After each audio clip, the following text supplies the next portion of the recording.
One of the things I like to do is when people tell me, I can't get out of bed. That's a present tense way of saying that. Now, they're in my office, and you don't want to say, wait a minute, you got out of bed this morning. You know, you don't want to invalidate them, but you say, so you haven't been able to get out of bed.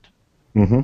It just puts it in the past. So I'm so depressed. You've been really depressed. So I do Carl Rogers but with a twist. I put it in the past tense, which keeps the present and the future open to the possibility of some of that marbling. Like, oh, you know, I'm not feeling too bad now that I'm in your office. Oh, okay, so you're feeling a little better right now. Mm-hmm. And that I put in the present tense. Whenever they're talking about a possibility, a solution, a non-depressed moment, I'll keep it in the present tense or in the future tense, which we haven't talked about yet. But the second one is that typically people who are experiencing any kind of problem, they globalize. I always, never, nothing, no one, no, I've never felt good.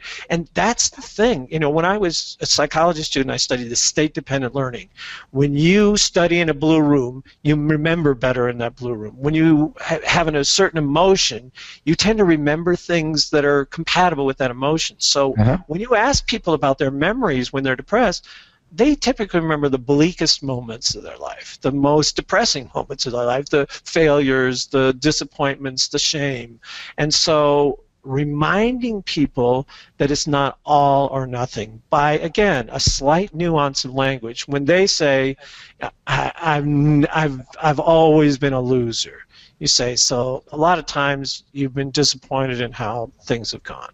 Instead of always, it's a lot of times, typically, usually, almost never, rarely, some people, most people.